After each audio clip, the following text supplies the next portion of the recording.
Price is dropped on a new week of Soccer's morning show. Soccer down here. John here, you there. Pretty stacked this morning. We do have some news to get into from yesterday. We've got that. And we have it's news in both Major League Soccer. We do have some news this morning from our friends at Real Madrid and the Club World Cup. So we'll be getting into that. We'll be drifting in and out of the news of the morning all the way through the show. Yeah, we are going to talk about that match. And as it was phrased on the 280-character app, yeah, that match. Bart Keeler, we've slid Bart up this morning because of that match. And the tiki torches and the pitchforks that I'm sure are out. We'll get into that with Bart. We'll go everything. We'll walk you through it. Line up, match up. We've got the opening statement from Greg Berhalter from after the match. So we'll walk through the whole thing with you. Bart's going to join us about 9:15 at Bartimus Prime 19 on the SoccerForUSPod. He'll walk us through it as well. And there's another matchup, another friendly coming up in the midweek. So how do you turn things around from there? So that's what Bart will be getting into this morning. 10 o'clock, because we slid Bart up, gives us the opportunity to hopefully reconnect with Ryan Marcano and get our TST update because Nani is in the final. That voice of calm known as Nani. Apparently he's in the final, but we get to kind of find out about the experience with Ryan Marcano, and I think Ryan's bringing guests. So we'll have that at 10 o'clock and go through once again all the other news that we might have missed during the day, the news that happens while we're on the air, those kinds of things. And all the injury updates. Remember, we're getting ready for the Euros coming up this weekend. Friday, Lee and White. For those of you that follow SDH on social media, we're going to be there from 3 to 7. And saying hi to everybody as we get ready for the Euros. It gives me an excuse to wear my Andorra national jersey. I don't have any San Marino. I don't have a San Marino jersey yet. I got to work on that. But I get to wear my Andorra jersey Friday, 3 and 7. Lee and White will be there over in the West End, and we will celebrate the beginning of the Euros with you. So that's what's on tap there. Guests this week, obviously, will be checking in on our regular cast of folks. Tyler Pilgrim, hopefully Dylan Butler joining us on Wednesday. Nico Moreno joining us Thursday. Getting you ready for the weekend on Friday. Because like I said, it's Euros and it's back to Major League Soccer. So that means that we're going to try and track down our buddy Glenn Davis and find out what's going on with Houston Dynamo as the Dynamo come into town. And it's the beginning of the second tour of the Rob Valentino administration. So we'll see what the anticipation is there with this round of schedule compression with Rob starting off this weekend with all the absences and all of the schedule compression and folks possibly not playing matches anymore because they might be going other places. So as that story continues to develop, we'll let you know about all of that stuff. So very, very busy week here. Thanks for coming on with us and thanks for hanging out with us as you always do every single day. And so it's morning. Yeah. And Monaco, do they even have a team even? Yeah, we got to get into what's going on with Everton because apparently there's a line of suitors and some have Saudi backing. Some are local dudes that are that have already fronted money that want in on a deal. Some of it is Dell Capital under a different name. And so there's all of that as well when it comes to Everton because our buddies at 777, they are no longer in consideration for the purchase of Everton. So there's a lot of news to get into this morning. Like I said, we'll weave it in and out of everything that we have going on. FC Dallas fired Nico Estevez. You want to talk about a news dump? FC Dallas fires Nico Estevez on the weekend. So FC Dallas is now looking for a new head coach. We'll get into that. And the news this morning is about our friends at Real Madrid. And it is apparent that Carlo Ancelotti is not a fan of the current setup when it comes to the schedule and invites to Club World Cup from our friends at Agence France Presse while we were sleeping or while we were just waking up. Real Madrid coach Carlo Ancelotti said in an Italian newspaper interview the newly crowned European champs will refuse to play in the expanded Club World Cup.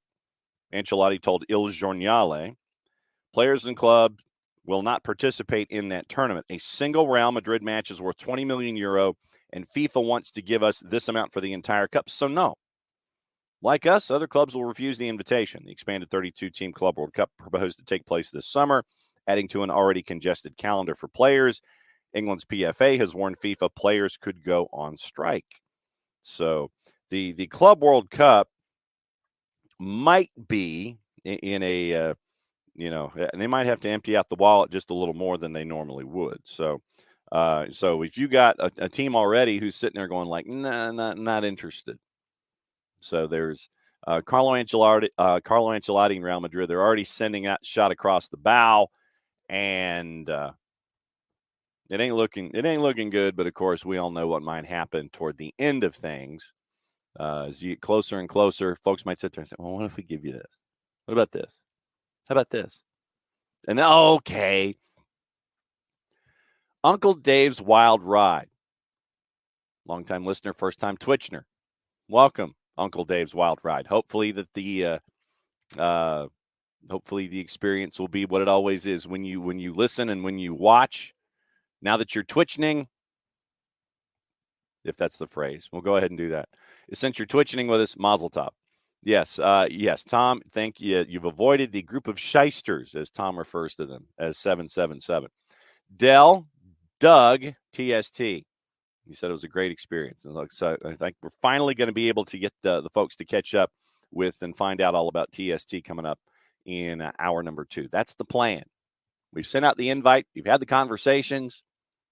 So I think we're there.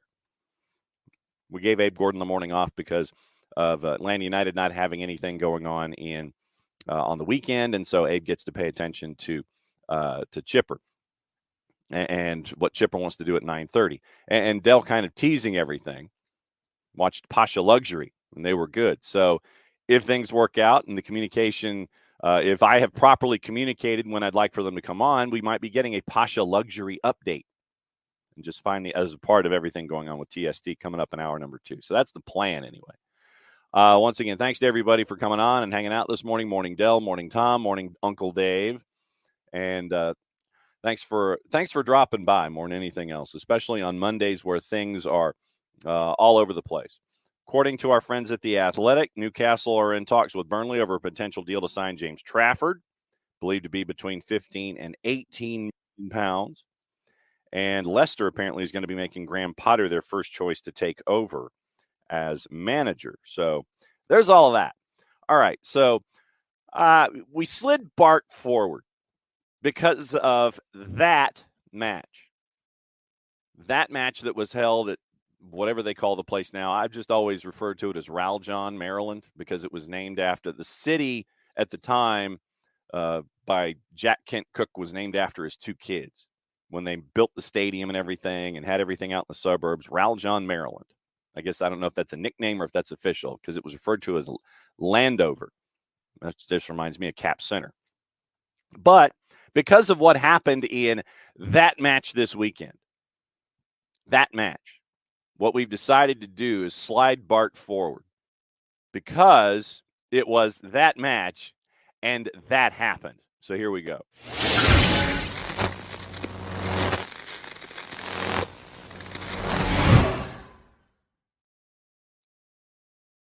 Beat 2, 3, 4. So have you recovered from that match, Bart? Well, the news that Graham Potter might be going somewhere else makes me sad because why can't he just come stateside and take over this team? All right. What I wanted to do is walk everybody through. No, John, I haven't recovered mentally or emotionally. Del, I did not attend, Del. No, but what I wanted No, I did not attend that match, thankfully. Yeah, I wanted to walk everybody through it. And for those that might have just, kind of seen bits and pieces, and found out, oh, there was a match. And then the match happened. So it was a 5-1 final in front of 55,494 in Maryland, suburban Washington, D.C. U.S. concedes 5 goals for the first time in 15 years, and you had a goal in the 6th that was not U.S. You had a goal in the 19th from Rafael Santos Borré that was not U.S. It was 2-0 at the break. Then Timothy Weah scores. Actually, tell you what, let's stop there. 2-0 at the break. What's going through your mind with the U.S. down 2-0? As Bart is doing Irish goodbyes on Monday mornings. I guess Bart was that fed up with the whole thing. He was that fed up. Nothing like a Monday to have transmission issues. You there, bud? I think so. Yeah, you're there. You're here. I got you. 2-0 at the break. You score. 2 goals are surrendered in the first 20 minutes. I want to walk everybody through this. What's going through your mind at the breakdown 2-0? I think, honestly, the first half I don't think was that bad. You had 2 goals scored because of defensive lapses.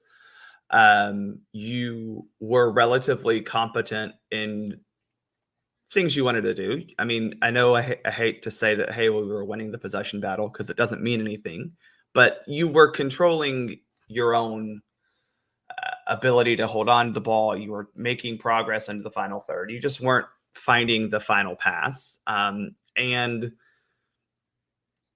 the goals that Colombia scored, one was a weird, why are you making that challenge, Jedi Robinson, to give the ball directly to a Colombian player.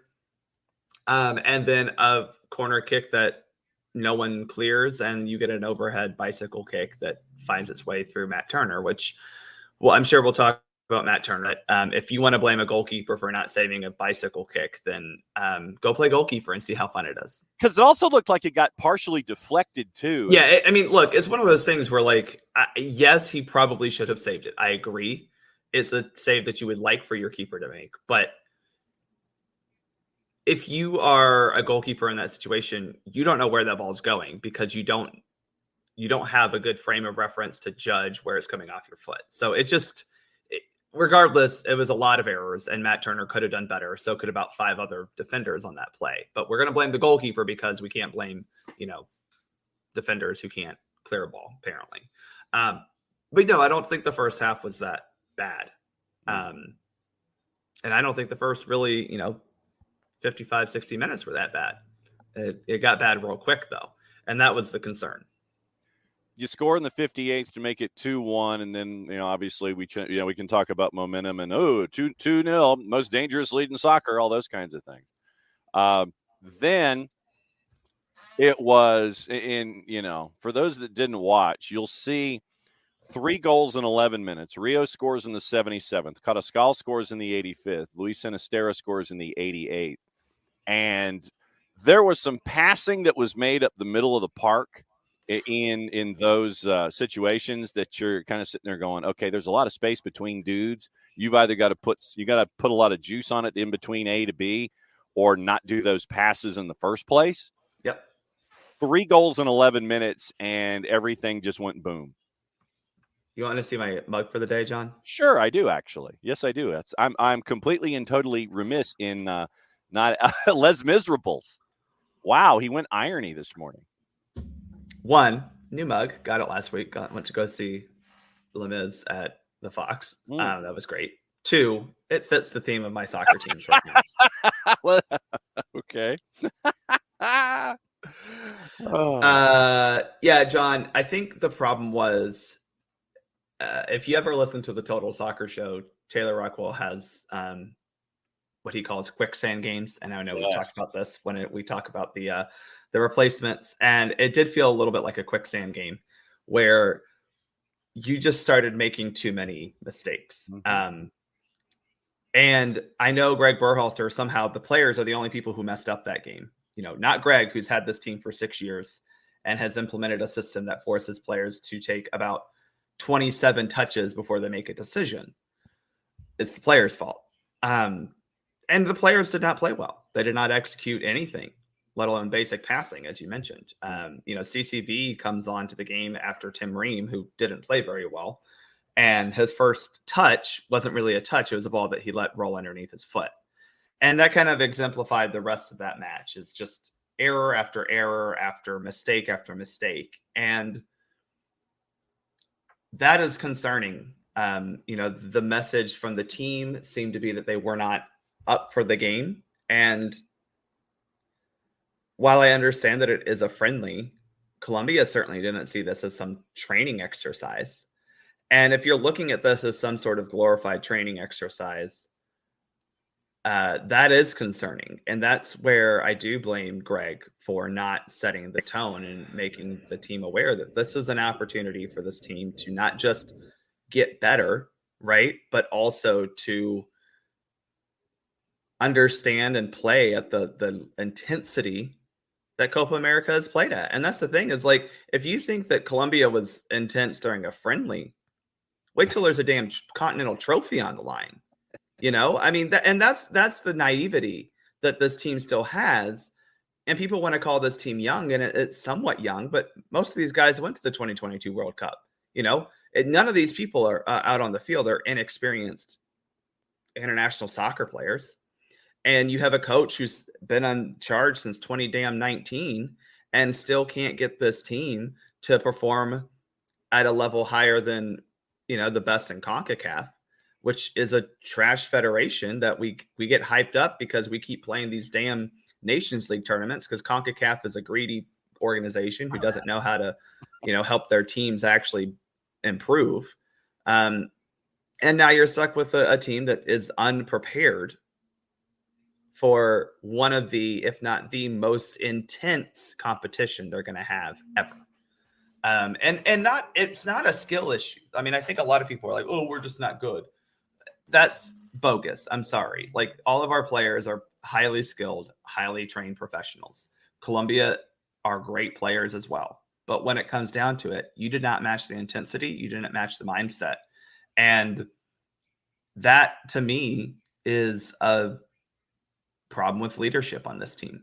So who's the ultimate leader of the team, of the program? It's Greg Berhalter, and that's his job to get this team in the mindset to go play a game like this. 20-19. Here's Greg Berhalter after the match, thanks to our friends at US Soccer. Really disappointed, obviously, with the result. We're not framing it as a lesson learned. We're actually framing it as a wake-up call. Really poor performance against a top team. And I think if you give a team like that the opportunities that we gave them, you're going to have no chance to win. It's never going to happen. And, that's what's really disappointing about the game.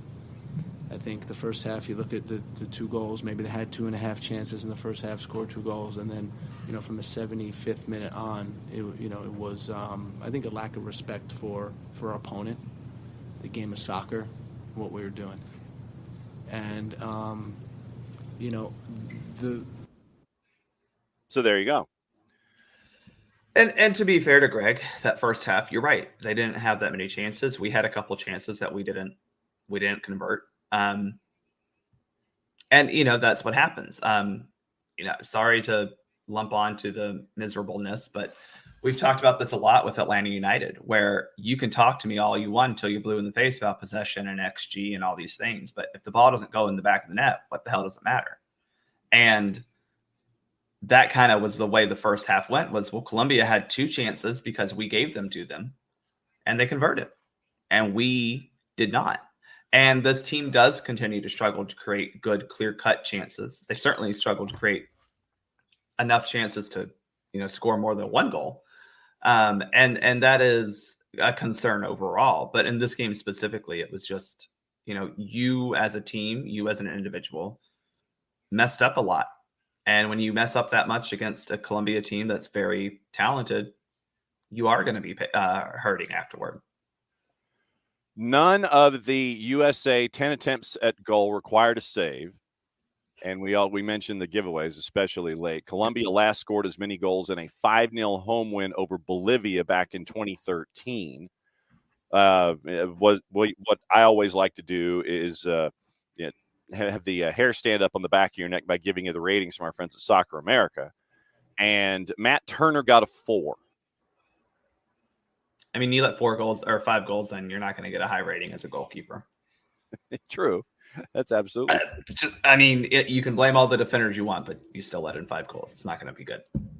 Defenders starting lineup: Joe Scally, Tim Ream, Chris Richards, Anthony Robinson. Together, the ratings for the 4 of them were a total of 12. So FOTMob has Tim Ream at a 6.4, and I want to know how they're rating him that, because he was atrocious today. Not only was he giving the ball away a lot, he had lacked the speed to be able to really make up for his errors.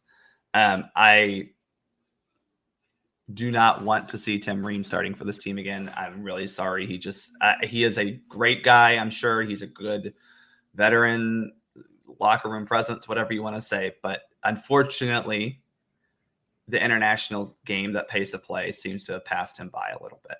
And the reality is he had a sub come in for him that wasn't very good either. And that's concerning. Probably because he plays in the Scottish League and plays for Celtic. So that's probably why. I'm waiting for Derek to crash the door. Oh, I'm sure this is recording, I'm sure. Jedi had a terrible game as well. He was the one who I think was most affected by James Rodriguez doing James Rodriguez things. And he could not keep up with having 2 players basically on his side the whole time. I thought Scally was okay. He certainly wasn't the biggest issue. He wasn't a positive by any chance, but he was fine. So then what would your center back pairing, if you had the magic wand and you had your choice of center back pairing, what would it be? Well, I mean, I still think you have to look at Chris Richards as your most, I guess, promising center back, probably your best center back at this point. I would like to see him and Miles play again. I know that's a controversial statement because CCV plays in Scotland, and somehow that means that he's the best player that's ever existed, as opposed to Miles Robinson, who played last, which is the worst league that's ever been contrived. So, obviously Miles is nowhere near as good as those players, but I would put Miles and Richards together. I think they balance each other out very well. I think the problem was in this game, you tried to pass way too much. And this is where, again, we get into the Berhalter issues of you don't create enough chances to score a lot of goals through your possession style. You're disorganizing the opponent with the ball. This is bullshit line from his There you go. There you go. Well, it is bullshit, John, because we ain't seen it once. I'm just saying that we earned the explicit rating 23 minutes. Well, where I am. This is what Greg Berhalter did to us. This is what the U.S. men's national team did to us. Midfield. Yeah. Keep going. I was going to. Well, okay. We can circle back if you want. Midfield starters: Weston McKennie, Johnny Cardoso, and Gio Reyna combined for a 9. So I think there was a lot of problems that the midfield weren't able to solve. I think that's fair. I don't think it's fair to say that they were all bad. Yeah. I actually thought Johnny did a decent job in this game, both breaking up some attacks. But when your defense can't pass the ball to you and your defenders are the ones making the mistakes, it's hard for you to build any sort of offense from back to front, and be able to recover quick enough. And so I thought the midfielders actually were left hanging out to dry a lot by the defenders. What Soccer America said that Johnny frequently near the action without joining it successfully, lost the ball to Jean Duran in the midfield ahead of the third goal, tracked back, caught in no man's land when Sinistera set up Rios. Yeah, that's fair. Gio Reyna hit a couple of fine crossfield balls. He was fine and was involved in the buildup on Weah's goal. Free kick set up a Haji right header. Reyna wasted his next free kick, overhit a through pass when precision was tantamount to the hopes of competing. Yeah. Weston McKennie failed to find a way to contribute offensively or defensively, yet they gave him a higher rating than Johnny. I think Weston has games like this, to be fair, where it's hard for him to find his rhythm in a match. that's something Wes needs to get better at, because we see this in Serie A where he'll have fantastic games where you're like, this dude is some midfield magisterio or whatever Roy Hudson says. But magisterial. There you go. He has some of those games. But then he has some games where you're like, wait, is this dude good? And to be fair, the good definitely outweighs the bad by a significant portion. But Wes sometimes has those games. Again, I don't think the midfield was terrible. I thought Gio had bad decision making at times. But again, I think this is a symptom of the offensive system that's in place, where it is methodic and plotting and not very seamless and direct.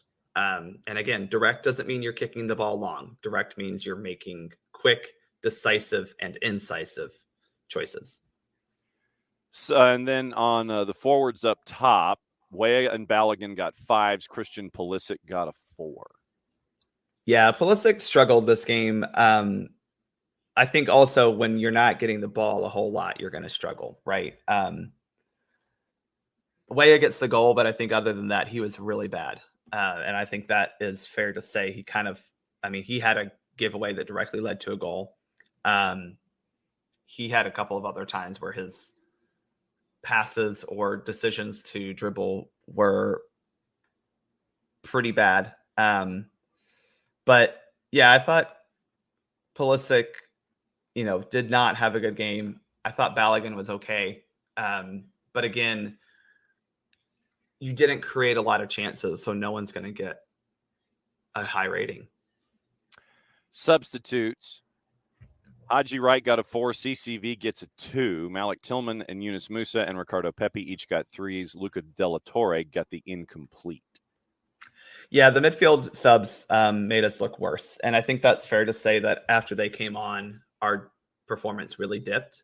And so, again, I'm wondering for Tillman and Musa, why were they not prepared enough to come into this game when the Colombia subs were? The Colombia subs, I think, all scored at one point in the game. That 3 of them at least scored.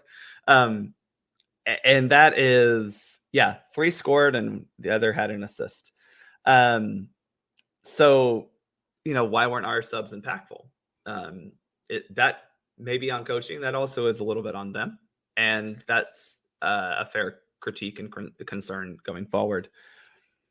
I thought Tillman was a little invisible. I thought CCV was just downright bad. I think we covered that. Haji, I thought, was better. Honestly, I thought Haji was better than a 4, maybe just because he didn't play as long. But he at least tried to create on his own and was able to at least progress the ball to, if not the opponent's box, at least into the attacking third on his own.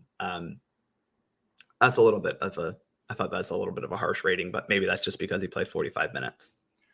Colombia's victory extends their unbeaten string to 22, includes victories over Japan, Germany, Brazil, Mexico, and Spain. Trivia time for you, Bart.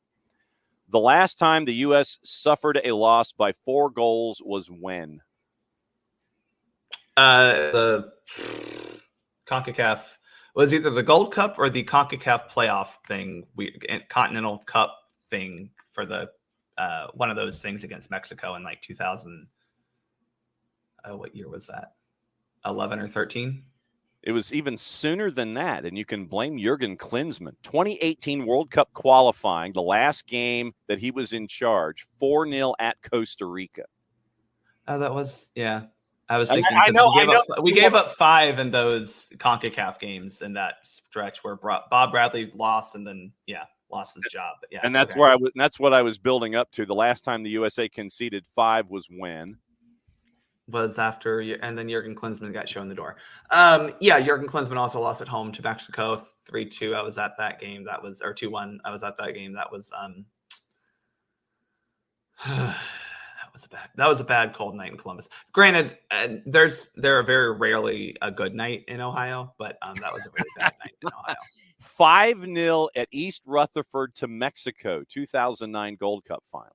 That's the one I was thinking of.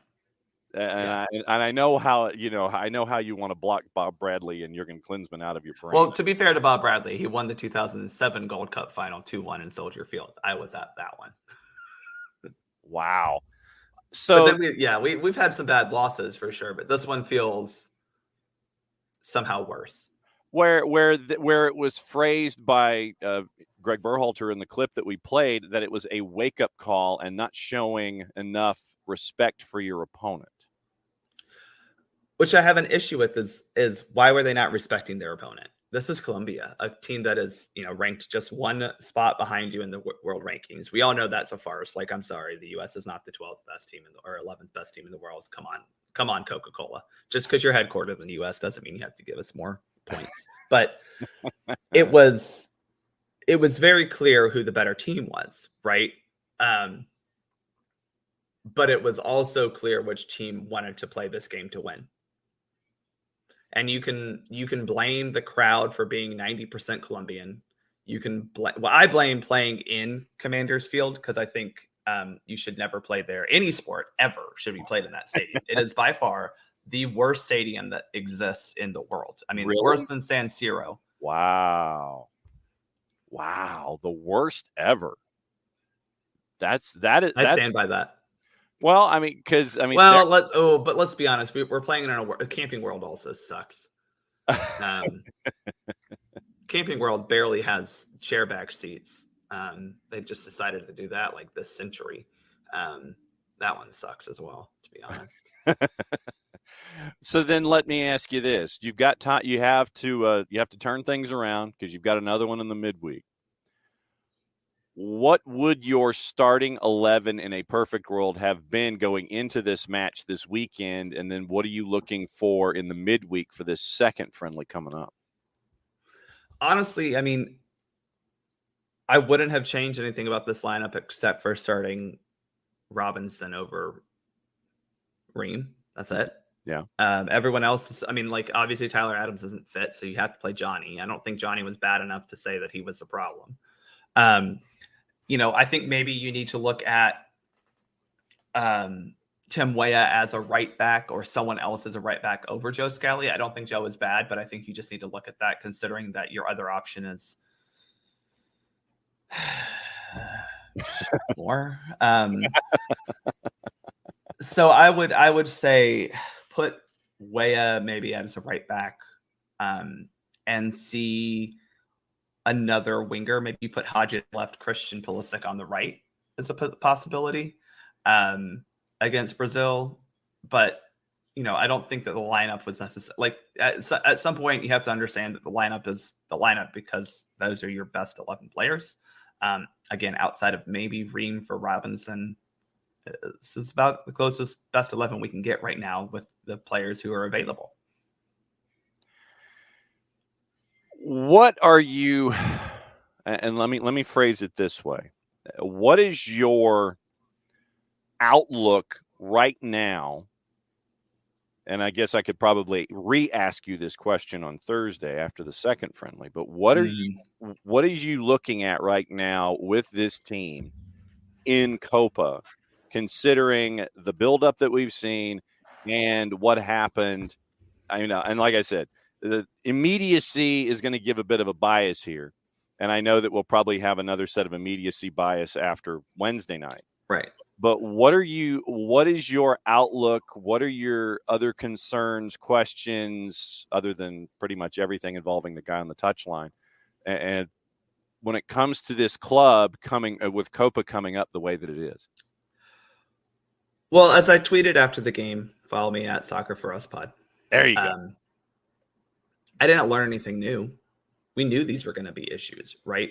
We knew that the system is complex and is going to struggle against teams like this. We've seen it in the past. Canada beat us in qualifying because of what Colombia did, force individual errors because they pressed high.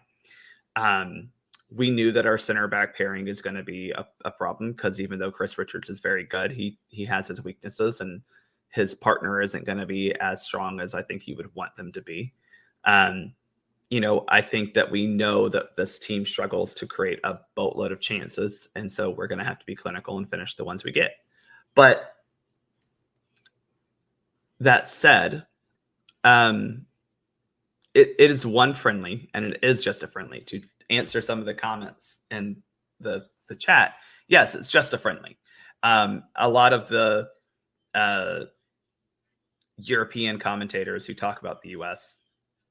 5-1 is bad. Like, I think that's first. 5-1 is bad. I don't like losing a friendly is whatever. Yeah. 5-1 is inexcusable no matter what competition you're playing. Right. But it is just a friendly. And these things in the grand scheme of things do not mean anything toward Copa America. So yes, the response on Wednesday is important. And I think that is where, if you look at the response on Wednesday and say, okay, did they come ready to, did they bring a fist to a gunfight, or did they actually, match what was going on here?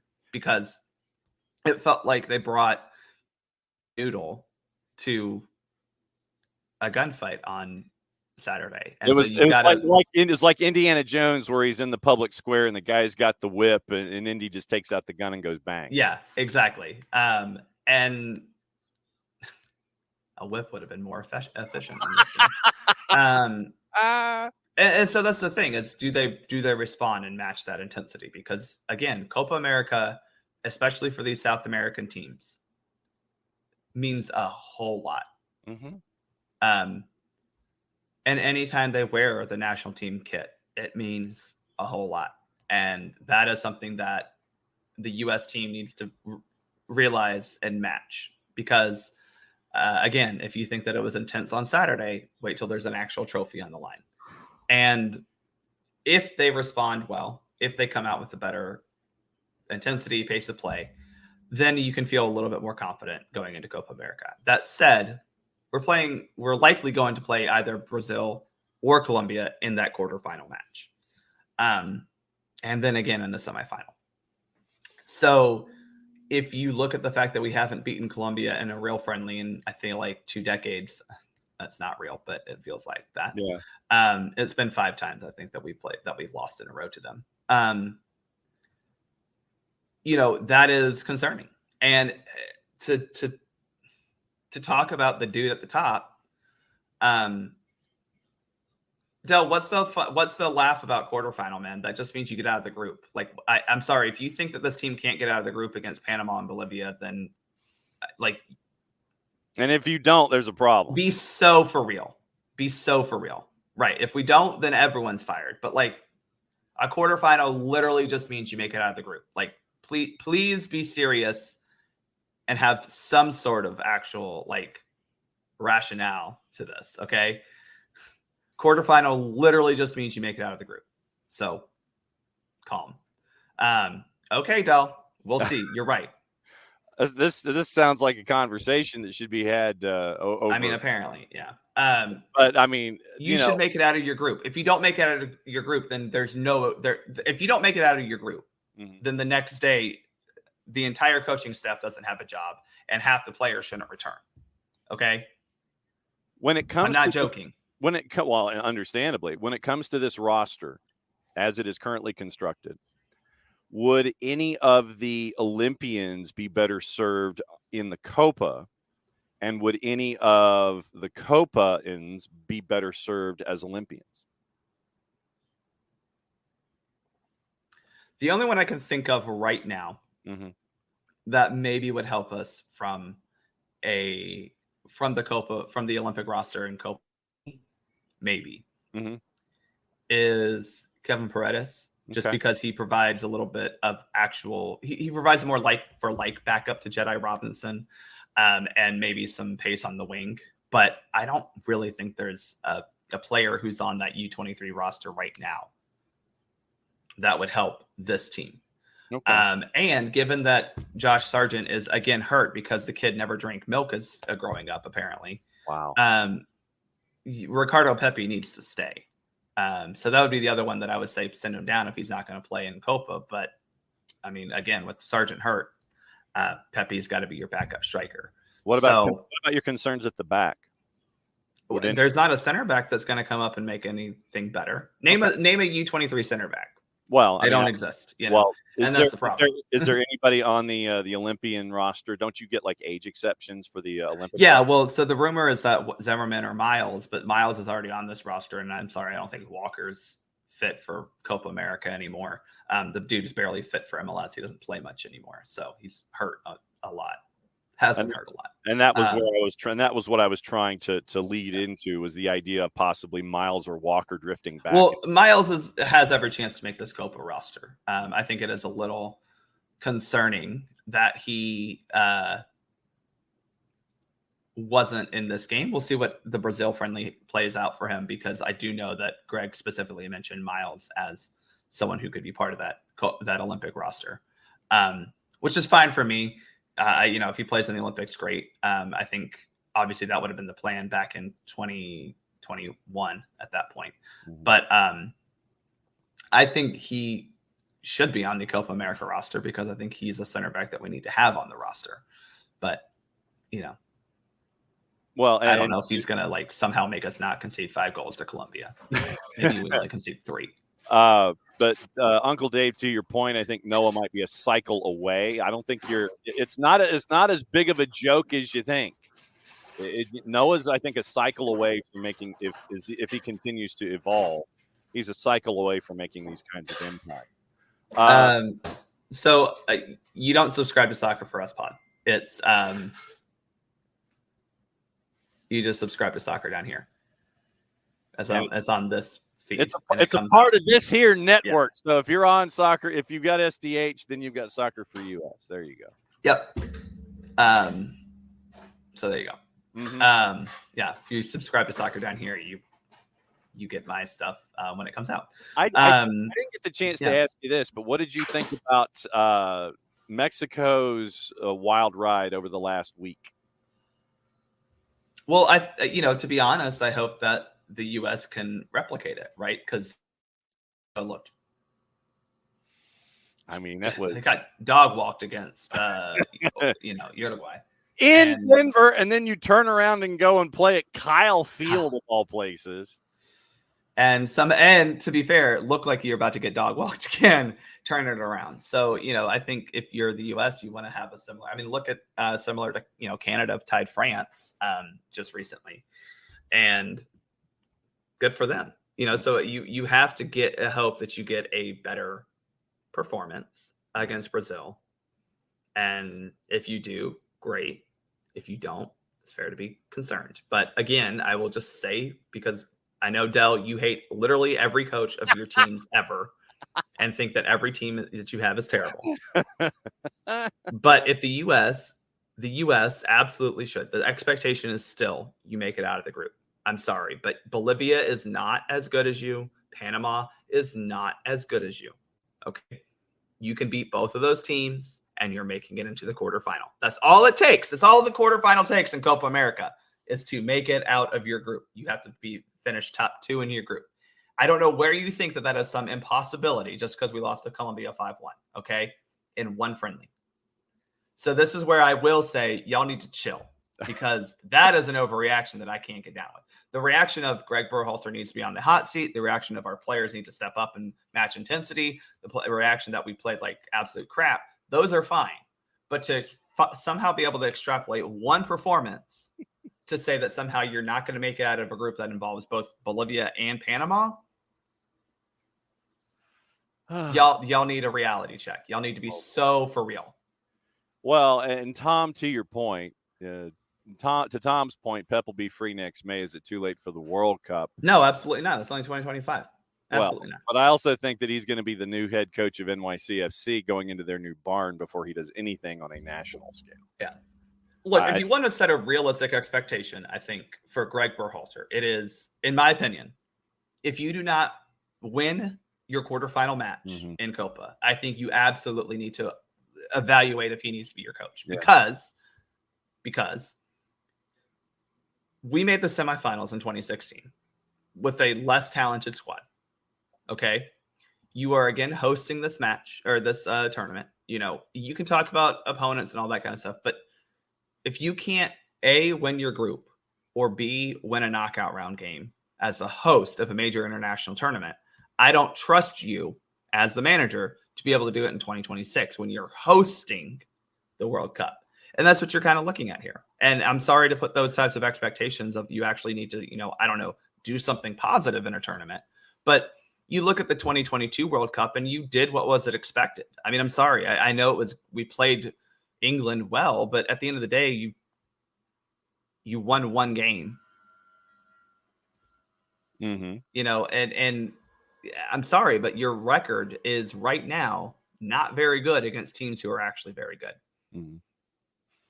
So there you go. Yeah, and Tom says, he said that Pep wants to coach a national team. Nothing wrong with dreaming. I just think that you might be a cycle off when it comes to Pep and the U.S. men's national team. So what is the week for the U.S. Soccer for USPOD? It might be busy, or are you just going to kind of get everything? Yeah, so hopefully we'll record something Thursday after the U.S. match. Uh-huh. We'll talk about some positives. We'll talk about Emma Hayes and the U.S. women looking. I mean, I think that was the worst part for me is you came off 2 friendlies to start the Emma Hayes area where you saw a team playing intentional soccer, and then you watched the U.S. men play the exact opposite of whatever intentional soccer is, and that was concerning. So we'll talk positives, which is Emma Hayes, and we'll talk hopefully not all negatives, because the U.S. turns it around and finds a result of some sort against Brazil, and looks maybe, I don't know, halfway decent on Wednesday. We also have a U23 friendly tomorrow, which who knows where that's being televised because U.S. Soccer hasn't mentioned that. It's not even on HBO Max. So true. Might be on some bootleg YouTube streams. I mean, the way that they do it, I don't know why it can't just be on Max. I don't know. Maybe FS2, something like that. Buried in a corner someplace. So does this mean that we're having you back on Thursday morning? Is that how this works? Probably not Thursday morning, but maybe Friday morning. Okay, Thursday, I have real world stuff. And that's not allowed. This is a summer of soccer. That real world stuff's not allowed. Pencil yourself in for hour number 2 on Friday. How about that? I'll come in after the smart people talk. And then that'll be should be our friends at Beyond Goals at 9:30. So hour number 2 would be after that. Yes, the smart folks. So which actually might be good if you get both Greg or Parky. They can comment on that mentality in the locker room at a time like that, because 5-1 is a demoralizing defeat any which way you slice it. And it also reminds me that I've got to pull that Jimmy McGinty speech and have it ready for us. One of the best coaches that professional football has ever had, Jimmy McGinty of our Washington Sentinels, and Shane Falco at quarterback. So that's the best. I do blame the result on playing in the Commander Stadium. I don't know if you could have picked a worst vibes stadium in the country. Well, if RFK still existed, you'd be with the Raccoons, or if you played at Oakland Elementary. Better vibes than racism. I'll take the Raccoons. There you go. All right, brother. We will be seeing you as we drift through here in the summer of soccer, and we will be catching up with you in hour number 2 on Friday. Be safe, my friend. All right. Y'all have a good one. That's Bart. Bart's venting his spleen and drinking from his Les Miserables mug. So he's on fire this morning. We do actually have an update on the Carlo Ancelotti quotes. Real Madrid have confirmed that they will play in the inaugural expanded Club World Cup, despite Carlo Ancelotti suggesting otherwise. In quotes, he now says we're taken out of context. Quote, Real Madrid communicates that at no time has our participation in the new Club World Cup been in question. Our club will play as planned in this official competition and do so with pride and the utmost enthusiasm to make our millions and millions, that was not in the quote, of fans around the world dream again of a new title, end quote. So whatever Carlos says, whatever Carlos said, it's now apparently been taken out of context, and they are going to play. We do have a stupidity down here update. If I can actually, I don't know, dial it up from our friends at the AP. In our daily fight of stupidity down here, 3 Valencia fans have been handed 8-month prison sentences after pleading guilty to racially insulting Real Madrid forward Vinicius Jr. in the first conviction for racism-related cases in professional soccer in Spain. The fans won't be allowed to enter soccer stadiums for 2 years and will have to pay for all the court proceedings. The fans were detained after a Spanish league match between Real Madrid and Valencia at Mestalla in May of 2023. The match was briefly stopped after Vinicius was insulted. Valencia had already banned the fans from Mestalla. So that's a start. Congratulations. Well done. About blanking time, since Bart has already given us the explicit rating this morning. So 3 fans, 8-month prison sentences for stupidity down here. About damn time. I would hope that this is some kind of a benchmark and something that other countries and other courts and other judges and other teams would sit there and say, hey, they did this. Let's go ahead and have the testicular fortitude to do the same kind of a thing. So well done, Madrid. It's about blanking time. I think we can keep the clock rolling forward. We don't have to reset the number on the board back to 0. We might actually be able to move the clock forward a little bit. 8-month prison sentences for Valencia fans. I still want to know how they're going to be monitored once they get out of prison to go into stadia inside La Liga. I mean, you could do the Bobby Valentine thing where you sit there, you put on the fake mustache and the glasses and be in the Mets dugout. I don't know how you're gonna monitor them. You're gonna have like ankle bracelets or something that go off. I appreciate the idea. I'd love to know how you're going to pull it off, though. They're not allowed in stadia. Frankly, if they're not allowed to enter stadia for 2 years, now 2 years, literally 2 years, that's where you didn't go far enough. You didn't go far enough with that. What you didn't do was say lifetime, which is what you should have done in the first place. Lifetime ban. None of this 2-year-ish. None of this 2-year stuff. None of it. None. No. It's got to be full. You can't sit there and go, well, oh, yeah, we jailed them for 8 months, so that means that they don't get a lifetime ban, they get a 2-year ban. No. You don't get off that easy. You get a cookie for putting them in jail, but you don't get a cookie for only giving them a 2-year ban. You kind of got half the battle there. You don't get full credit, you get half credit. Great, you put them in jail. Charge them to the fullest extent of the law with whatever charges are appropriate, but they need lifetime bans. 2 years and the monitoring of the whole thing, I'd love to know how that's going to get pulled off. So stupidity down here got a half credit this morning. Nicely done by the Spanish courts, but not well enough by the leagues and the courts and the legal system to only give these clowns, and that's what they are, 2-year bans. Yeah, the match got stopped. Woo!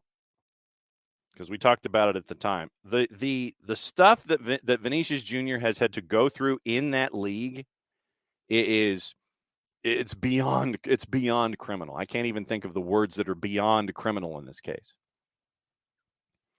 And yet, Uncle Dave, I hope that they're working on Luis Rubiales, because you know that Rubiales will sit there and try to gum it up through the courts and sit there and go, I didn't do anything wrong, or all this kind of stuff. But yeah, keep an eye on the Luis Rubiales case and anything attached to that, because you know that Rubiales will appeal and he will do whatever he can to try to keep his name out there and try to continue to be a part of what's going on specifically. Alex, I did not know that Usain Bolt tore his ACL during a charity soccer match. I did not know that. But you know how, he wanted to, try out and be a part of national teams and clubs in England and that kind of a thing. He tore his ACL during a charity soccer match. Ew. Dell says it's not too late, but they'll have to hire a new coach after Copa once Greg is fired. Dell, the bastion of patented optimism involving the USMNT this morning on a Monday. But that's what we're here for on Reaction Mondays. That is what we are here for, to make sure that everybody can get it all out of their system. That's what we do here. That's what we want to do, is we want to make sure that these Mondays are where everything gets vented, everything's out of your system, everything continues. And if you can't get it out on Monday, if there's still some stuff there, it's off your chest by Tuesday so we can get into the week. That's what we want to do here. We want to make sure that Monday, in addition to being a hashtag Reaction Monday, over, under, or on par, is a cleanse. Anything that's on your mind. I don't want people weighed down. I don't want people weighed down by the thoughts of the weekend, because the weekend is supposed to be what the weekend is. It's supposed to be, respite. It's supposed to be enjoyment. It's supposed to be where I fire up the grill and try not to set my hair on fire and try to cook for the boss and for the rowdy man. That's what the weekend is supposed to be. Not something where we are angered and burdened and go to work on Monday and we're all crabby and nasty and saying things out loud, instead of muttering them under our breath or yelling in the car during traffic. No, we don't want that. Reaction Mondays are reaction Mondays. It's to get it all out of the system. All out of the system. Out there. No, we have not, Wiley. We did not. We have not discussed this because it's going to take a bit. So bookmark this because of all the other topics that we have this morning. So after our discussion about TST, then we will be discussing the rebuking. I rebuke you. I rebuke you, VAR. Yes, we will definitely be getting in this as a part of the morning because it is worthy of probably the remainder of the program. So, yeah, after our TST discussion, we are waiting on Ryan Marcano and Christian Waegelin, by the way. It is multiple Oglethorpians. I think that's probably the way to describe it. And so Ryan and Christian are trying to figure out, and that's the beauty of the green room, is that I can see how they're trying to orchestrate all this stuff. It looks like they are in a kitchen and getting everything squared away. Like I said, that's the beauty of the green room. I can sit there and see how they're trying to orchestrate all this stuff. It appears that they are settled. They're settled and locked in one place. And so what that means is we start in hour number 2. We're going to talk TST. And we bring in Ryan and Christian. Gentlemen, good morning. Thanks for dropping by. Let me see if I can unmute. You guys have to unmute your mic. There it is. Yes, sir. Good morning, John. How we doing? Doing all right. Ryan, for those of you that might remember, Ryan is one of our expert analysts when it comes to the SAA soccer tournament. You might have seen him on his cameos helping us out in the pre and post when it comes to stuff at Oglethorpe. But we have dueling Oglethorpians here. Actually, I don't know if you're dueling Oglethorpians because you were on the same team. Here's your TST update with our friends at Pasha. Now, guys, now that the tournament for you is over, for Pasha Luxury FC, let me just ask, and I'll start with Ryan since he's on the left-hand side of my screen. What was the experience like for you? Man, it was definitely a unique experience. I think the event itself was amazing. They definitely put on a good event in terms of the organization for it and everything else like that, getting all the teams together, almost 50 teams together from all around the country and even some people from outside the United States as well. Definitely a great event. And I think if I speak for everyone, we had an amazing time. All right. Yeah. So, Christian, let me ask you, how did this go down for you guys? Was it something like, was it phone tag, or was it, the top of the mountain at Pasha Luxury sitting there going, okay, we need as many Oglethorpe guys as possible, round them all up. We need you here. How did all of this happen for you guys? It's, first off, John, thank you for having me. This is awesome.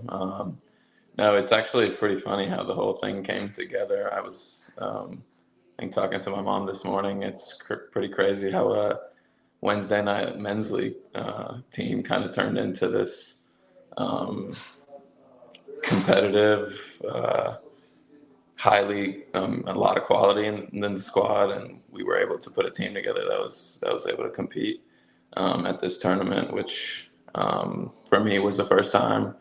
Absolute amazing first impressions. The tournament really did a great job organizationally. Yeah, just between the staff and everything else, like getting the stars and like handling certain personalities and people like that. I think they just put on a quality event, and we had a good experience.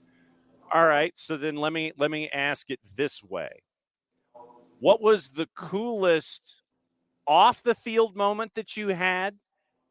Then obviously we're talking to them because they're not prepping for the final, but they did lose to a team on the right-hand side of the bracket that is playing for the championship at TST. So they have that they can hang their hat on. What was the coolest off the field moment that you had, and the coolest on the field moment that you had is like, oh my God, I'm marking so-and-so. Go ahead.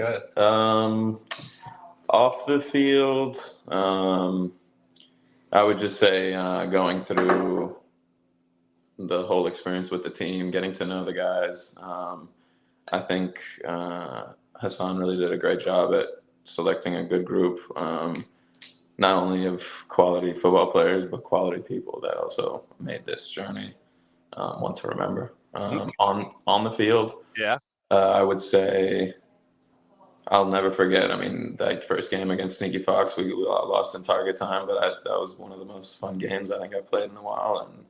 And just playing against guys that have national team experience, it's definitely it's definitely a great experience. Yeah.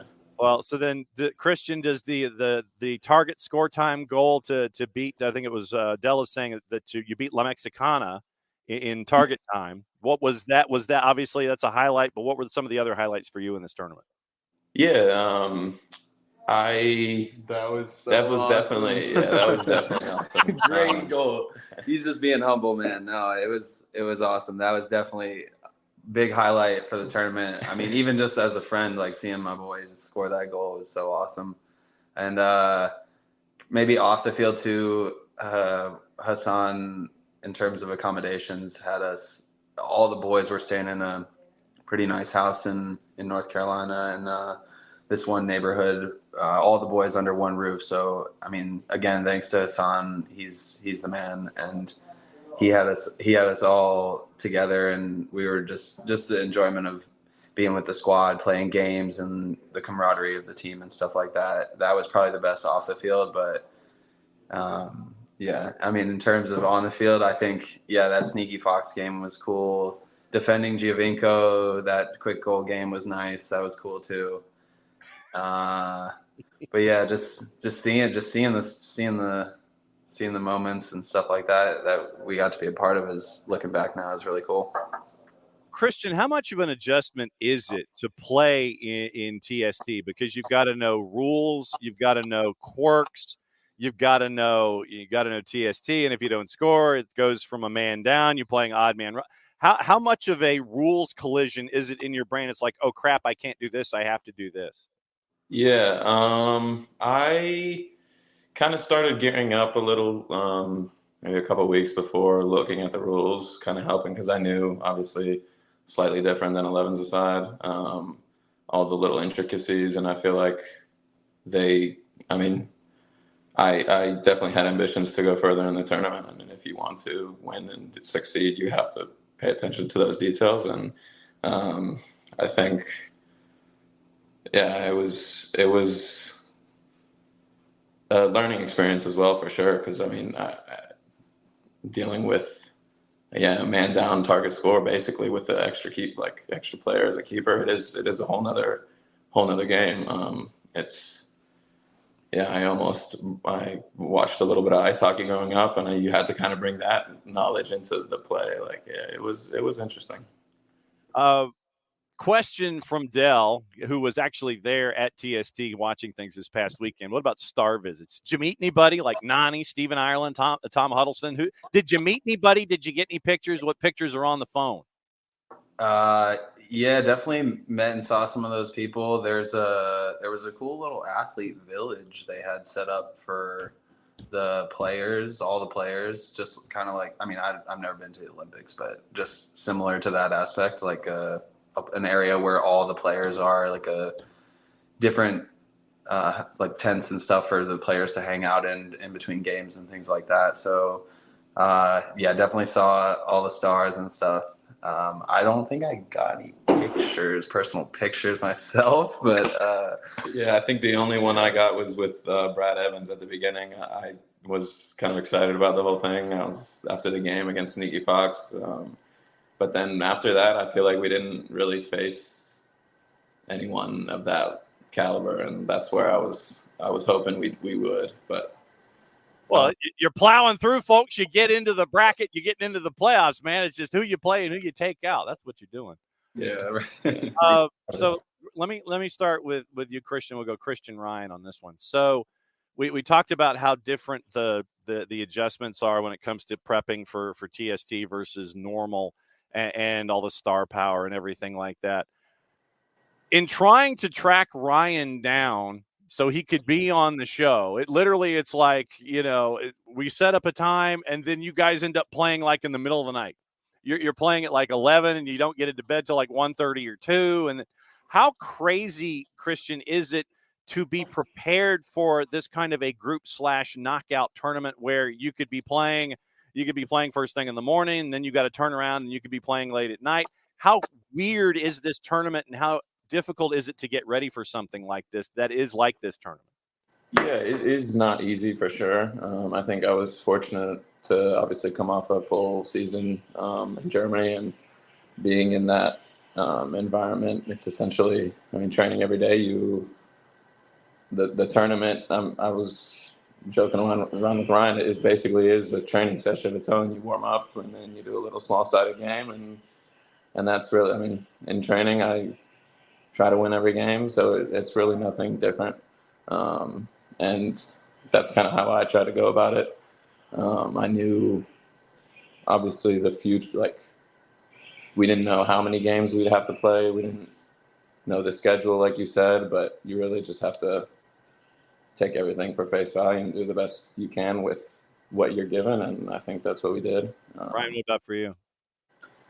I think there's nothing really you can do to prepare for the moments that we were in, like on the field. But we've been playing 77 small-sided silverbacks. Like that's how this team started in the first place, essentially. But the field that we play on is a little bit bigger.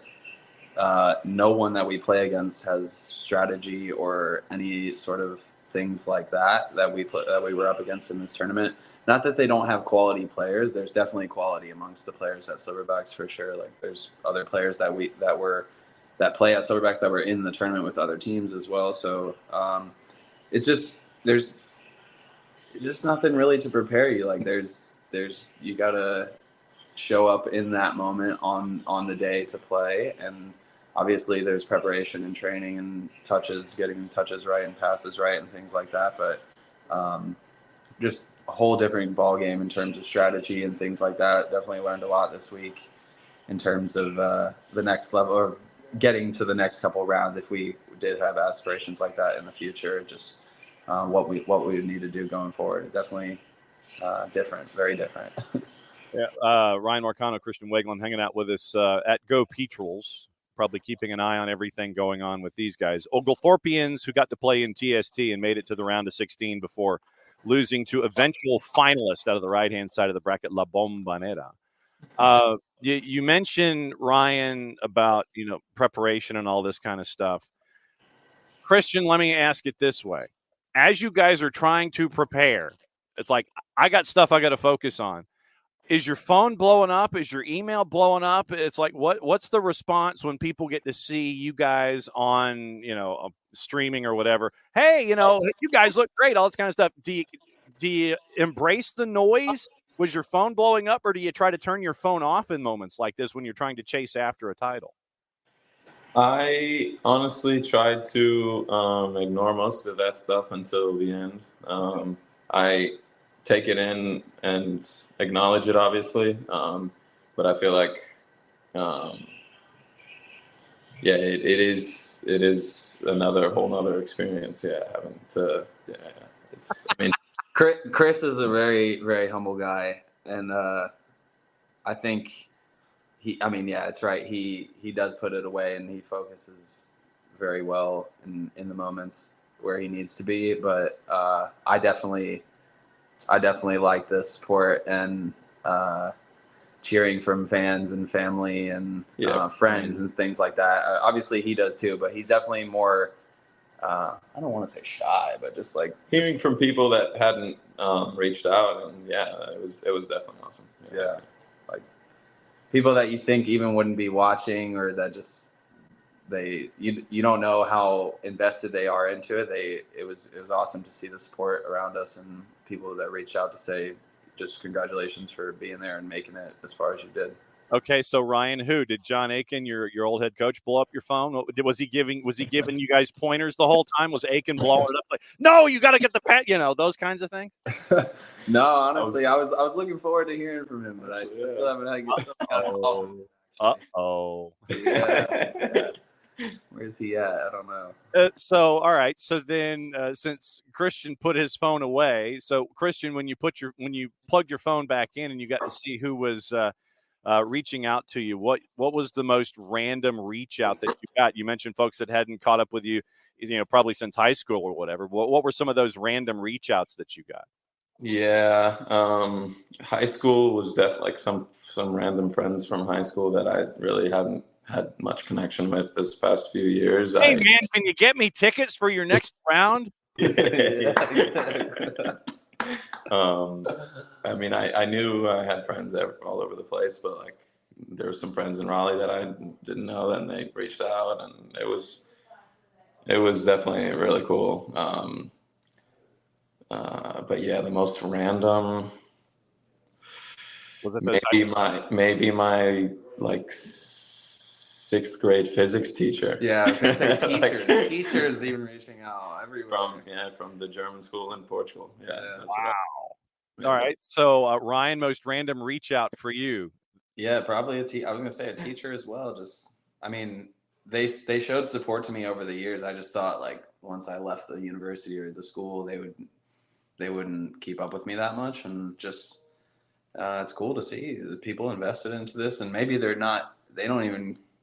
Sometimes it's cool that you create these relationships with people over the years, and they're not even invested into the tournament. They're invested into you, and they don't care about what they're watching. They just want to watch you and things like that. So it's important to, I think, those relationships that you've created over the years, seeing some of those people that just come and still support you.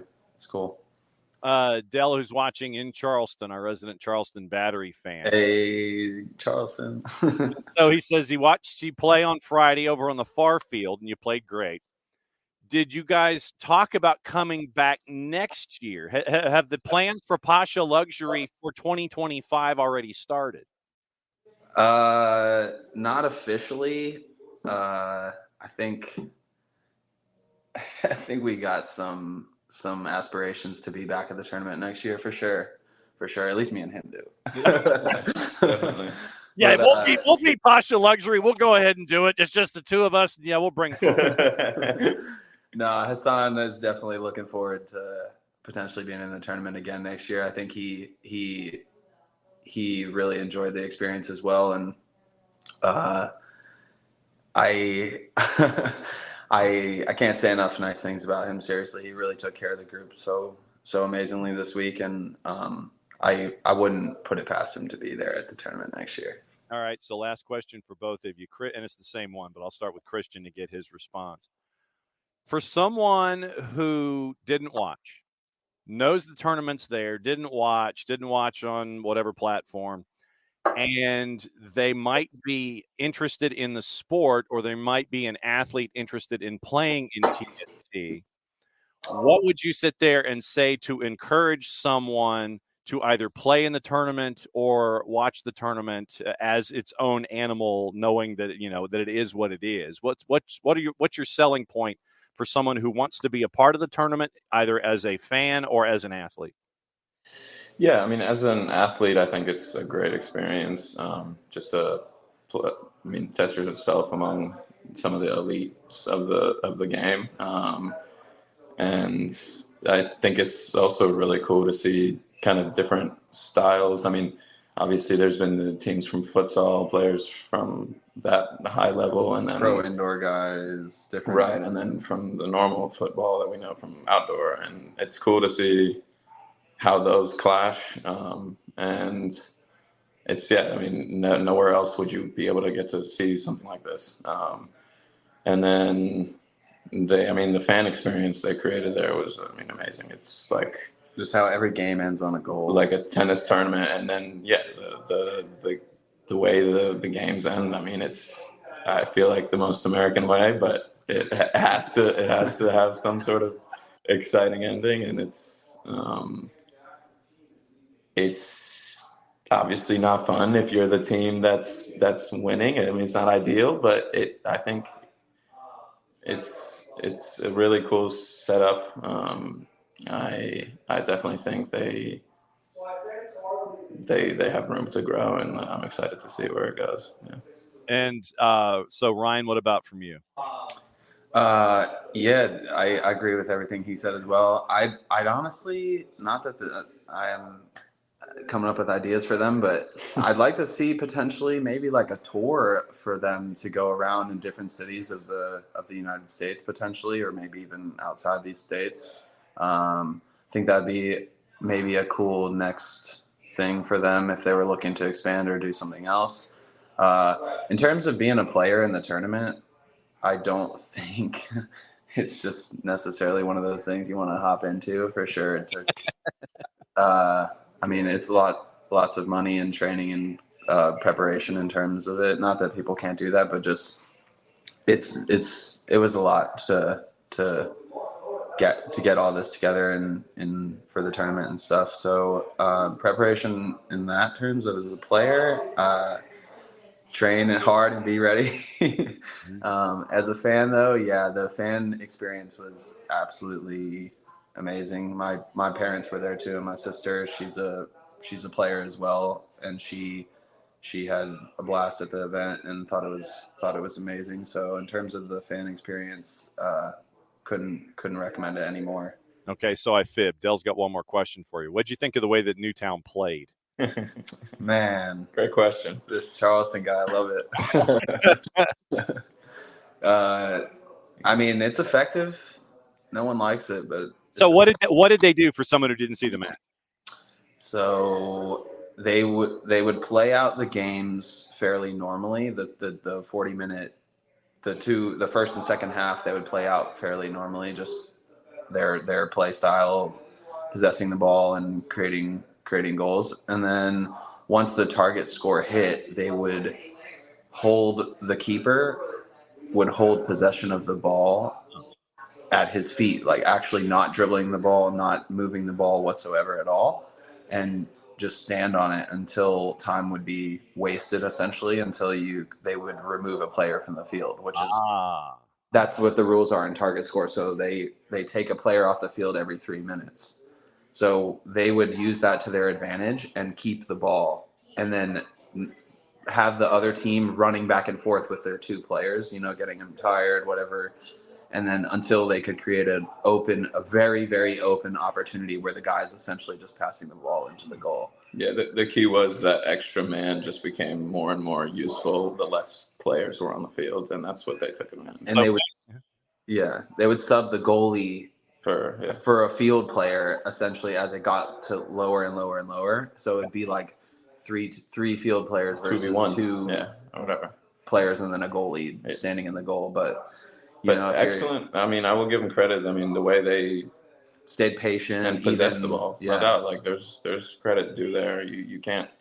I mean, they got booed multiple games and still stayed composed. Like I respect it. I mean, it's you're trying to win $1 million out here. What did they say? They beat Reggae Rovers. Beat Reggae Rovers 2v2 in the end by passing it back and forth, and everyone was cheering for Rovers to beat them. Yeah, I mean, we were there watching it. It was disappointing.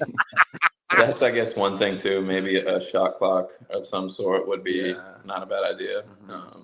So what they did is they basically played a four corners offense, waited for man advantage. Then when they got man advantage, they swap out their keeper for a position player and just make it kind of like an odd offensive rush, basically. Essentially, yeah. Okay. Well, now that we have fixed all the issues with TST, gentlemen, go and get your breakfast and get your caffeine and get your carbs back in your system, guys. It was great to catch up with you. Fantastic run in the tournament there with Pasha Luxury losing in the round of 16 to La Bombonera, who is in the final taking on Nani FC. And that is, when's the 10th? That is tonight. So it's tonight at 8:30. 8:30, yes, sir. Go Bombonera. Yeah. So, well, hey, because you can sit there and say, it's like we lost to the eventual champion. That's exactly how you play this out. Gentlemen, glad you had fun in the tournament. Thanks for dropping by here on a Monday and breaking it all down for us. And go Stormy Petrels, guys. Thanks for dropping by. Yes, sir. Much love, John. Appreciate you. For sure. Thank you so much. There we go. That's Ryan and Christian. So Ryan Marcano and Christian Waegelin.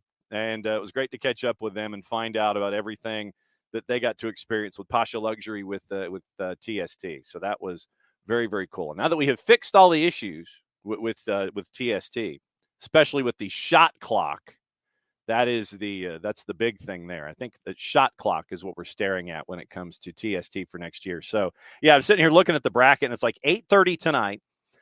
It is Nani FC and La Bombonera. Nani FC beat Newtown Pride 2-1. La Bombonera beat Hoosier Army, the IU alums, 3-1. So that's your TST finals. Both of those teams play for $1 million. And Nani is the calm one in all of this. That's just wild. Nani was getting into like a fight and stuff. And it's like he was the one who was trying to break everything up. But that was really cool. Like I said, glad that we could finally catch up with the two of them. And it stinks that, instead of it being on a match day as they're chasing after a championship, we're catching up with them to reflect on the tournament past. So, so that's where we are. It was really cool to be able to finally catch up with them. Sometimes it is like chasing after. It is like trying to grab water through an open hand sometimes. But now, Wiley, what you wanted to know is another one of the topics that we needed to discuss here this morning. And we sit there, and I know that a lot of the time we will sit there and we will talk about things being released in what we refer to as a news dump situation. Traditionally, you end up with things in sports where organizations will wait until folks are distracted by other things or in a position where they can't respond to when information will be released, where they think they just, we released the information. And then you look at the time that they released it and you sit there and go, So Saturday morning, it was time for Pro to release their version of Inside Video Review, Inside the VAR Studio, as we call it. So it occurred, the timestamp, it was Saturday morning. So Saturday morning, while we're all sleeping in and doing whatever, on a Saturday morning where, unless you're one of 8 teams in Major League Soccer that played on the weekend, and that's another topic that we probably will get into before the show is over. So 9:06 Saturday morning, Inside the VAR Studio is released, plus the written page on Pro's website, proreferees.com, where Greg Barkey comes out. He's the manager of video review for Pro. He came out with the video tease to push everyone to go watch on Pro's website. So 9:06 Saturday morning, they come out with the tease. Hey, Inside the VAR Studio is out. And, you don't have James Lipton to discuss the topics or anything, but the video goes out. And the one instance that was of most interest to Atlanta United fans was not inside the VAR Studio. But what they did do is release it to their written copy, and it was done. What they'll do is they'll have the timed release video, and then they'll come up with another full screen of incidents that they don't have the time to talk about inside the VAR Studio. And so in doing that, the Atlanta moment was there. It was released in that particular time frame and in that particular segment. It was not released inside the VAR Studio. It was released in the single page with the still photographs and things like that. And so you end up with Inside Video Review, and it goes for about 11 minutes. And they go through a bunch of different ones and the week's video review use in Major League Soccer. So if it's not there, it goes into what they refer to as the definitive angle. And the definitive angle is that the other ones that they don't get to. In the definitive angle for MLS Week 18, the goal that we wanted to, if you were an Atlanta United fan, discuss, because it was the last issue, is the last element discussed in the segment. It's the last one of all of them. And so I will post the link in the Twitch pitch. So if you want to look at the definitive angle, you can. It's just written copy of all of the other moments that were not inside the VAR studio. You have the DC Toronto penalty kick and yellow card, Nixon Gomes fouling Garrison Tubbs, the Miami and St. Louis goal, Jordi Alba onside, Philadelphia-Montreal red card for violent conduct involving Ariel Lassiter and Jose Martinez, Chicago and LA's penalty kick, Seahos committing a punishable handball offense in the penalty area. Final decision was penalty kick to LAG. Nashville, New England, penalty kick and yellow card for stopping a promising attack. Javier Arriaga, punishable handball offense. Final decision, PK and a yellow card. Portland and Houston, offside, no goal. Ibrahim Aliyu and Coco Kataskia. Final decision, offside, indirect free kick to Portland. RSL and Austin, Andres Gomez. Onside, pass to him by Cristiano Arango. Chicho Arango in the buildup by the goal by Anderson Julio. RSL and Austin, Brendan Hines Ike commits a punishable handball offense inside the 6. Final decision was a PK to RSL. Vancouver, Colorado, no penalty as Matias Laborda did not foul Kevin Cabral. Cabral tried to get as much out of slight contact as possible. Initially, Laborda was called for contact inside the 18, and they were going to award a PK, but it was waved off. Then, the last one. The moment with Josh Cohen and the ball over the line. Ball deflects Derek Williams off of Derek. Final decision, goal to Charlotte. Now, here is what Pro's opinion was of that particular decision. Quote, with no camera on the goal line, the best angle to use was the left 18 camera. The ball was in the air, which makes the decision of a clear goal or not more difficult. While the entire ball may have crossed the goal line, Pro feels that this did not meet the threshold of a clear and obvious error and would have preferred that the review had not been recommended. Once again, for emphasis, Pro feels that this did not meet the threshold of a clear and obvious error and would have preferred that the review had not been recommended. So basically, Pro was not a fan of the decision that was made by VAR.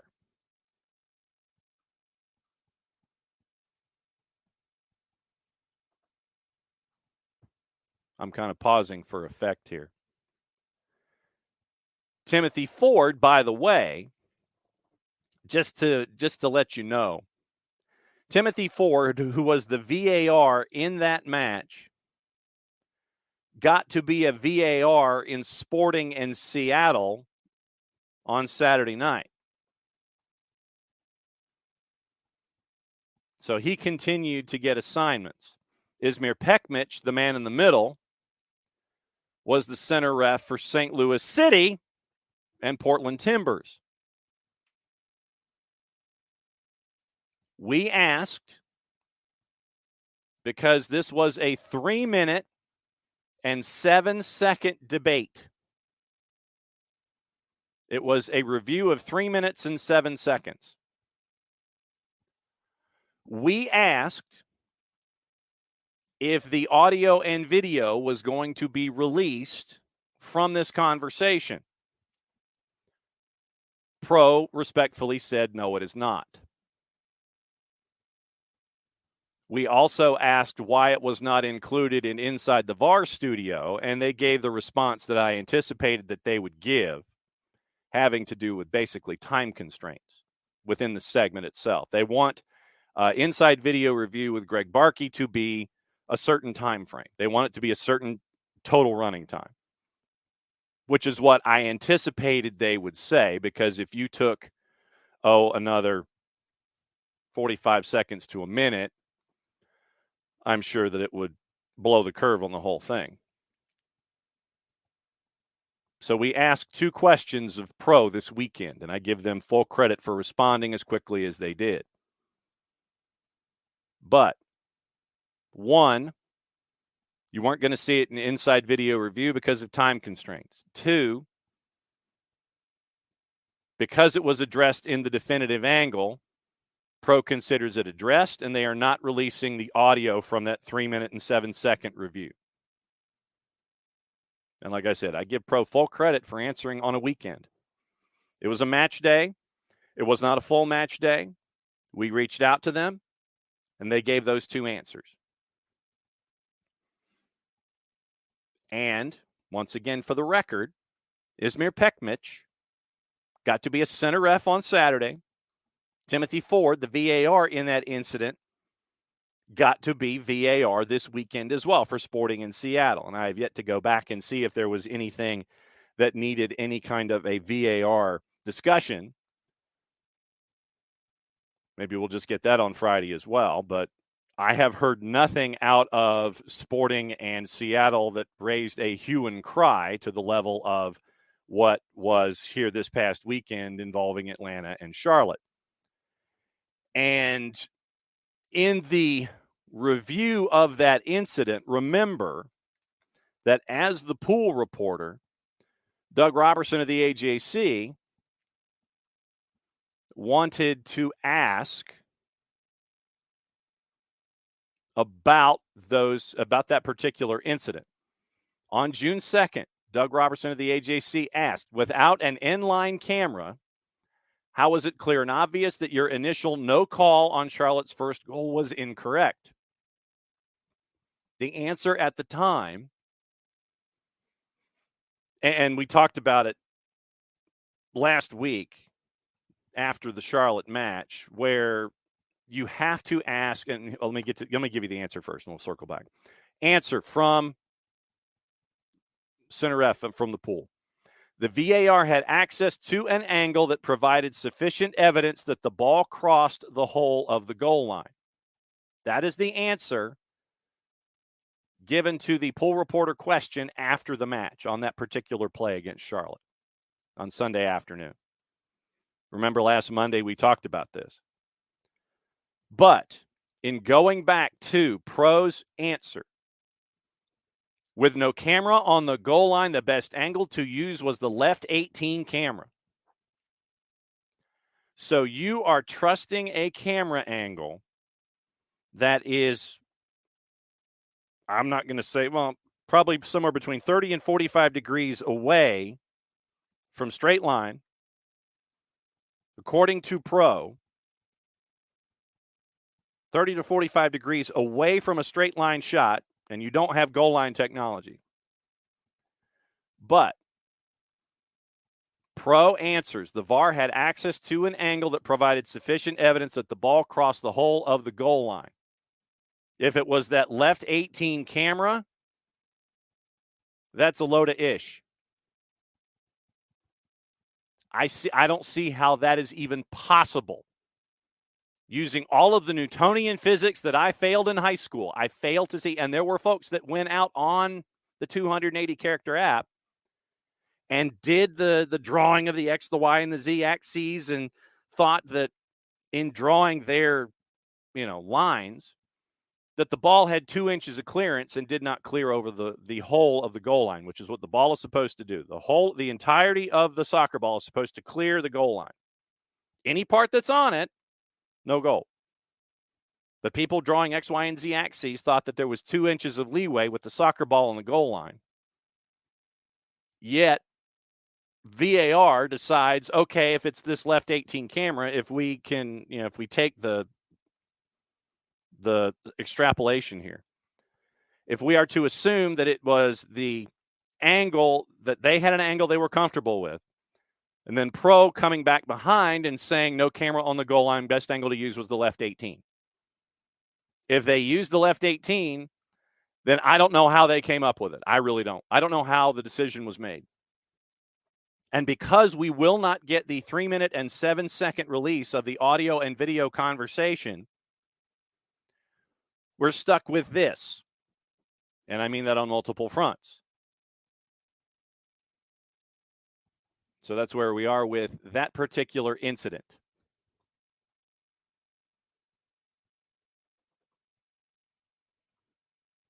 Morning, Derek. Morning, 4-card. 4-card Pro can go pound sand.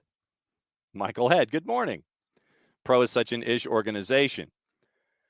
Will still mad about the decision and their write-up Brad's red with LAFC. Absolutely. We got that conversation. We got the LAFC discussion with Sergi Boyko and David Barry. David Barry did not work a match this past weekend at VAR. And Sergi Boyko worked in the midweek, but he did not work this past weekend. So, and understandable. So we get the audio with LAFC and Brad's red involving Mateus Bogusz. See, we didn't even get to reffing down here with Bart this morning involving Pro and VAR. That's how much we were talking about the national team. Will says they said the VAR in the center believed he could have got to the ball. Not that it was clear and obvious that he would have got to the ball. I think versus I know is not appropriate because it is supposed to be a clear and obvious error. I do not know how from a shot from behind and from the left 18 slash, which is that camera that we call it a slash camera because it's at an angle as opposed to straight up and down. I'd love to know the rationale. I'd love to have a conversation with Timothy Ford to sit there and say, how did you come to this conclusion? Was it from the one behind? Was it from the left 18? How did you come up to this conclusion? What was your thought process here? But because the audio and video of this discussion between Ismir Pekmic and Timothy Ford will not be released, we can only think it through and sit there and go, okay, was it this? Was it this? We are still left with questions in this. Yet Major League Soccer continues to give Pekmic and Ford assignments. Ford got a VAR assignment this past weekend. Something to keep an eye on going forward. The number of assignments that David Barry gets as VAR, he was the VAR in the LAFC incident with Brad's red with Mateus Bogusz. How many more VAR assignments that Timothy Ford gets? Does he go back out on the field? What are his assignments and what are Ismir Pekmic's assignments going forward? And what are Sergi Boyko's assignments going forward? So those 4 names. Keep an eye on those 4 names. Sergi Boyko, David Barry, Timothy Ford, Ismir Pekmic. Keep an eye on those 4 names and how they may or may not continue to get assignments. We don't know. Michael, if both individuals worked this weekend, how were they rebuked? Beaten with a wet noodle? Perhaps. I don't, and that's another part in this. And I know that folks on social media have wondered about point systems and things like that. But the new deal that was agreed to by PSRA and Pro may insulate these individuals from any kind of repercussion. It might be a deal more like Major League Baseball than we know.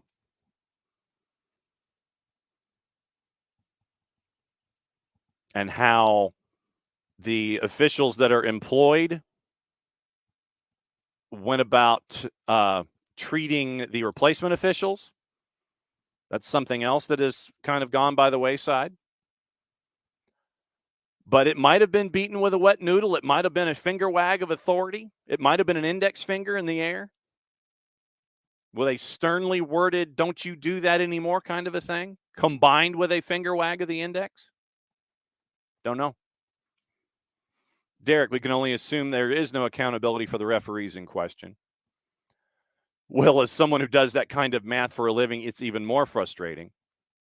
And Unc, was there any drop-off in quality with the scab refs? With the replacement officials, I think that there were some that deserve further looks when it comes to first division calls to action. There were some that I think accounted themselves pretty well. But I do wonder how those individuals are looked at / treated by the PSRA, and would they even be considered for the reindeer games going forward? Would they even be considered for the games going forward because of their activity then? So that's where we are. Tom has good news about his Evertonian folks. Andy Bell and George Downing, I think they've already spent close to $200 million toward keeping Everton afloat. It looks like they might be the leaders in the clubhouse. Now, if they can agree with Farhad Mashiri, they might be the ones that end up getting the deal. But any drop-off in quality with the scab refs? Drop-off in quality? I mean, obviously, there were some that had problems navigating the speed of the matches, but I think that there were some that handled themselves very well. I think that accounted themselves very well. But will they be allowed to be a part of the reindeer games? That's the biggest question. And I don't know is the answer. You'll see a lot of the folks that we saw, you'll see them flourishing in the second division, third division, what have you, colleges. But because they were replacement officials, will they even be recognized to get those opportunities if referees and linesmen that we know, if they retire, anybody that's attached to pro in the PSRA, will they step aside? Will those individuals that we saw who deserve deeper looks and second looks early in the season in Major League Soccer, will they be the ones that fill those voids? Don't know. That's another thing to keep an eye on. And to find out about wet noodle purchases, perhaps in New York City, and find out how folks may or may not have been rebuked. So that's all of the quality of the calls more or less unchanged. Some of them really struggled with game management, and that's true. And then there were some that weren't going to take any ish from anybody. So that's where we are. But Pro basically rebuked the VAR in the Josh Cohen save that was credited as a goal after a 3-minute conversation. And for the record, the length of that review wasn't even the longest of the weekend. That wasn't even the longest of the weekend. You had the 10 video reviews during week 18. And in those 10 video reviews, minute 37, minute 25, 222, 127, 333 was the Arriaga handball in Nashville. Minute 16, 242, the RSL Austin penalty kick, the Heinzike handball went 4 minutes and 34 seconds. Vancouver, Colorado was a minute 27. Atlanta's was 3:07. So Atlanta's review was only the third longest review of the 10 and was the one that was rebuked by Pro. So as your public service, keep an eye on the 4 names that we talked about that were involved in the LAFC Atlanta incident and the Atlanta Charlotte incident. And what you might want to do just to keep an eye on things, on your social medias, on the 280-character app, set your notifications so you can find out when you end up with news dumps and things like that. So keep an eye out on those things. But know the 3-minute and 7-second discussion that resulted in the call being referred to as a clear and obvious error from a 30-degree angle. That was the decision that was made. But Pro rebuked VAR.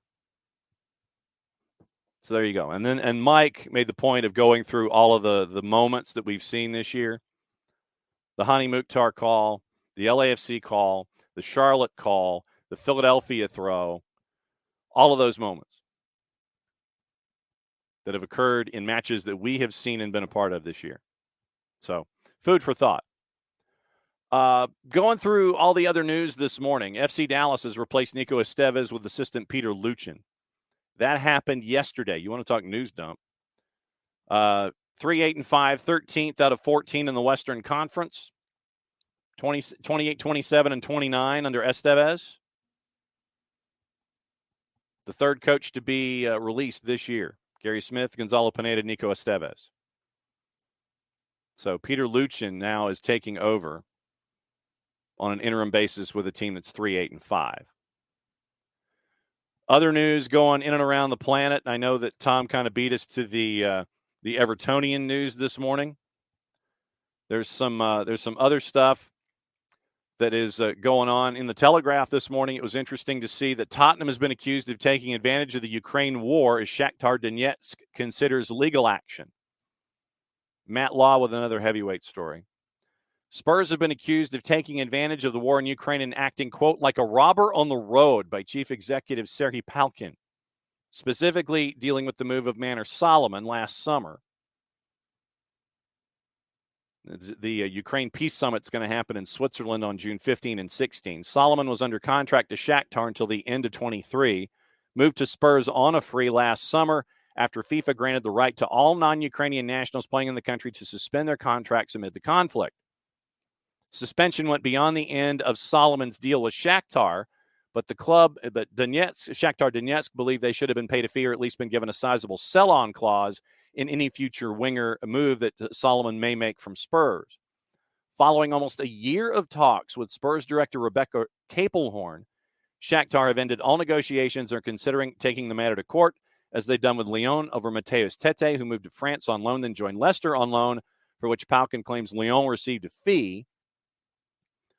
Palkin, quote, I'm feeling very bad towards Tottenham. I cannot believe this kind of club with a huge history, not just European level, world level, that they can behave like this. From my point of view, it's not acceptable behavior. They've taken advantage of the war. Obviously, Spurs declined comments. So part of your requested reading would be this article. Palkin compared the way Spurs signed Manor Solomon with the way in which Real Madrid and Corinthians dealt with Shakhtar over similar transfers.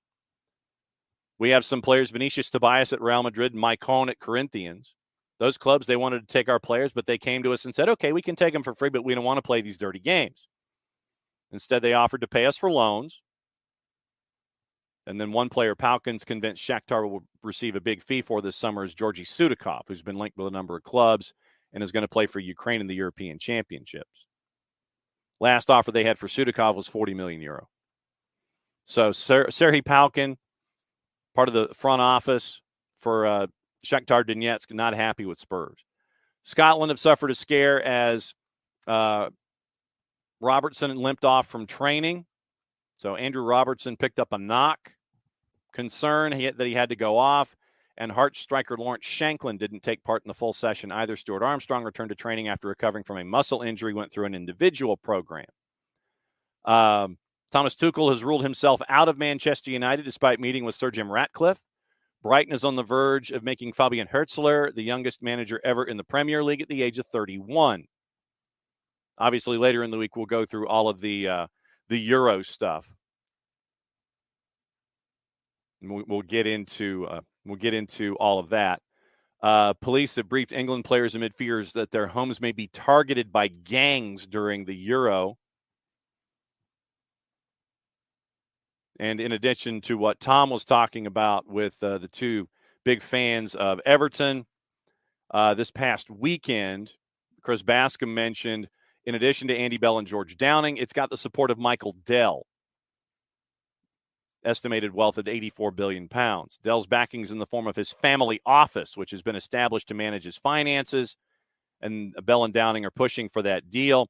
Dell's private investment firm of MSD Partners providing financial support rather than being at the forefront of the bid. Bell and Downing have already committed around 50 million pounds into Everton to represent one of the creditors who 777 failed to repay by that May 31 deadline. And you also have John Textor, who is trying to dislodge himself from Crystal Palace. He's interested in being a partner in Everton, and there are a couple of other folks as well. So it looks like with all of the loans and everything that it might be a light at the end of the tunnel that is not an oncoming train. So there's that with Everton this morning, and I know that Tom and Ropes and everybody else, they are hopefully really looking forward to the end of all of our discussion where we're sitting here and we're talking about Everton and going, really? And turning it into almost a topic of the day that you don't want to talk about, but you kind of have to talk about because it's how things are. Tom Heaton's going to join the England squad, by the way. And he will be there for reinforcements and anything else that might be needed as they continue to go forward. Trying to see if there's any other news. I'm trying to see. Let's see. So I've gone through 2 papers, and let's go ahead and go through gossip, rumor, and innuendo, what to watch, where to watch it, and how to go. And I know that you guys are still talking about the VAR decisions, and we'll definitely get into that discussion before we get out of here again this morning.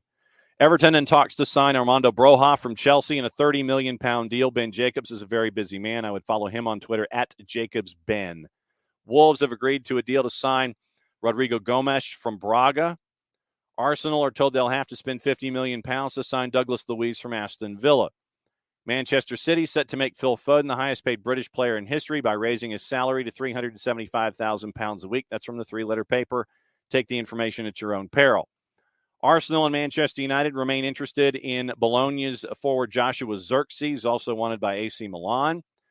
4-letter paper says Bayern Munich have made an opening offer worth about $30 million to Fulham for Joao Palhinha. I've seen as high as 35. Former Arsenal goalkeeper Jens Lehmann says he's unsure whether current boss Mikel Arteta is the right man to lead the club. Of course. Wrexham co-owner Rob McElhenney has not given up the hope of signing Gareth Bale.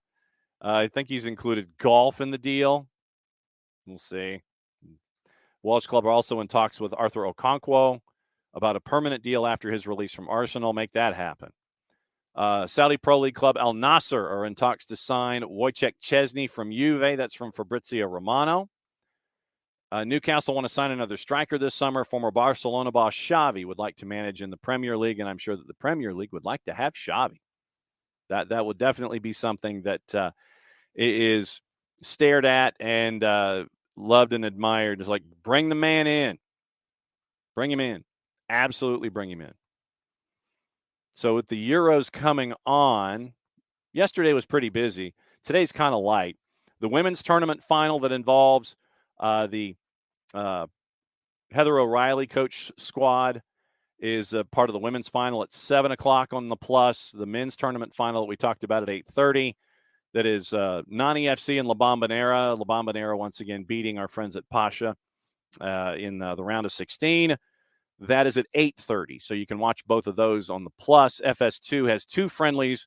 The Czech Republic and North Macedonia. That one is at noon. Netherlands and Iceland is at 2:45. So if you want to watch international feeds and be partially freaked out when they're showing you the highlight package without any kind of audio underneath it except the Nat sound, and then sometimes they'll duck out the Nat sound and you're just kind of wondering what you're staring at if FS2 hasn't gone to commercial, that's what you're going to get today all afternoon from 12 to 2 and from 2:45 to 5 o'clock, basically. So that's what you're going to be getting today as the friendlies continue on the board.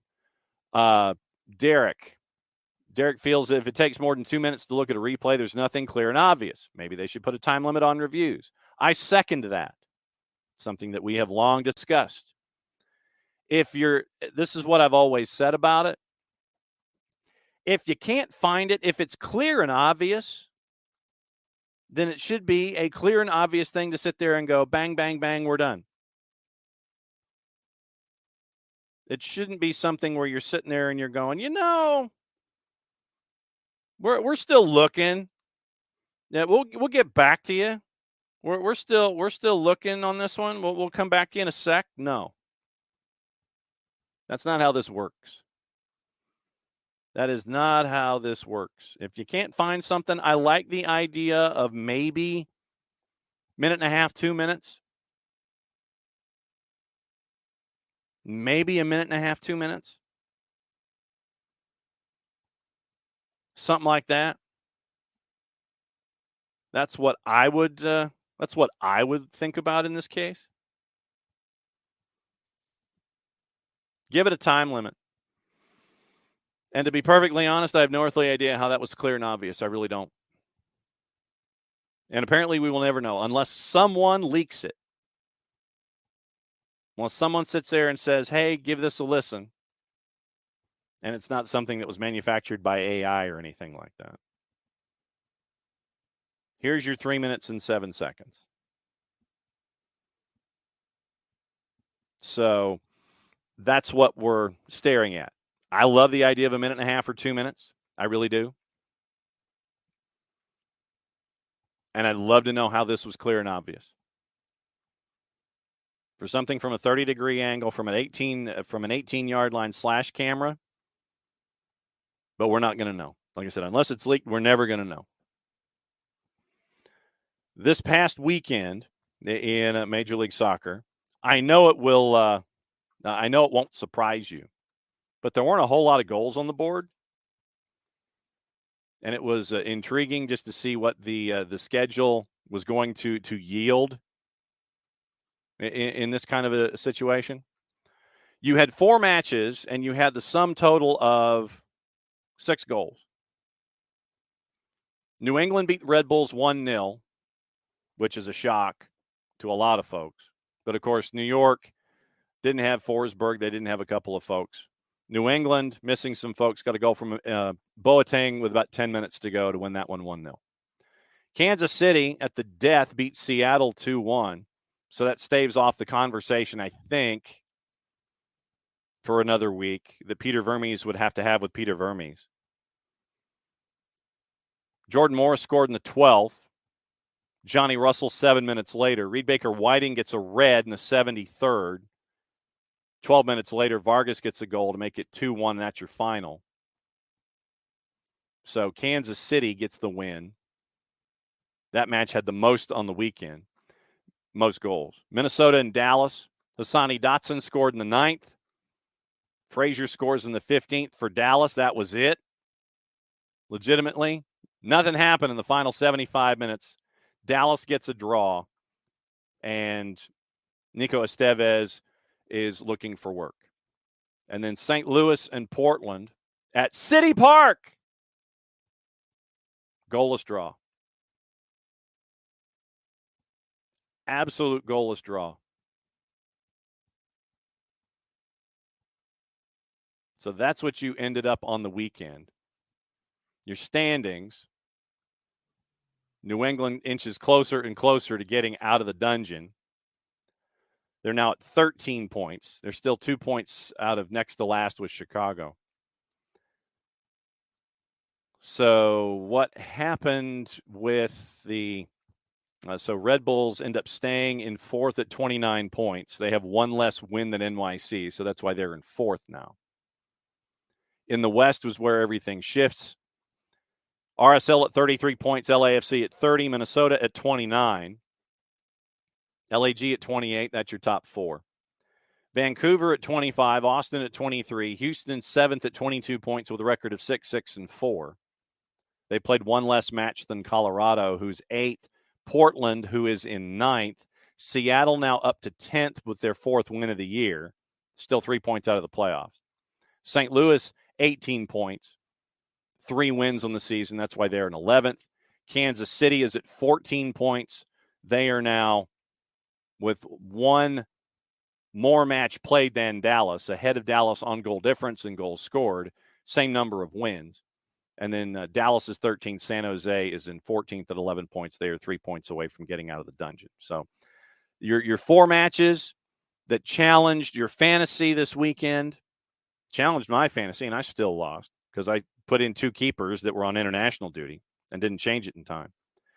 Wiley, enjoy City Park. I need a full report. But by the way, for anybody that's going to St. Louis, I will recommend watching the True South St. Louis, Missouri episode before you go, because they give you so many good food ideas to go because of all the different nationalities that are there and their focus is on food and everything. You will come up with. So it's True South on SEC Network, ESPN Plus, wherever you want to find it. True South's St. Louis episode. Before you go to City Park, watch that episode of True South, and you'll get a great handle on where to go eat when it comes to City Park and Atlanta and St. Louis City, SC, those 2. So that's what you're hunting. That's a show for a Monday. We had a lot to talk about. It was Bartimus Prime 19, Bart Keeler, and the SoccerForUSPod.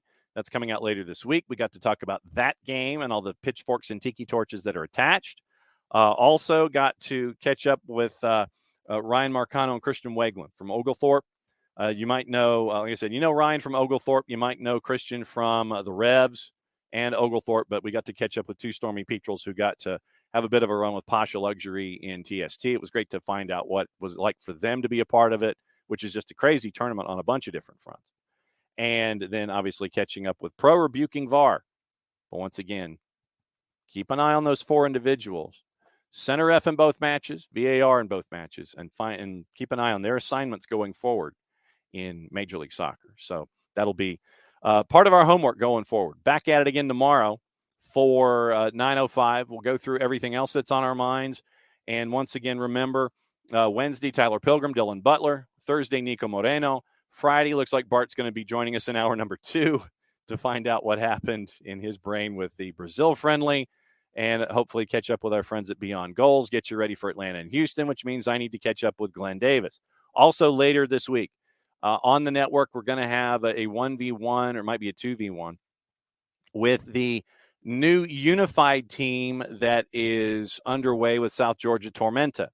So we'll catch up with them and about the genesis of it, what it was like. They got the win this past weekend. I think it was against the USL Academy All-Stars team, but great win for them, great way to start things off. But we want to find out more about it, find out about the why and the where and the particulars and what it means to that particular part of the state and to the Tormenta community on the whole. So it's going to be busy. And later this week, hopefully, we'll be able to catch up with our friends at the Marshall Islands Soccer Federation.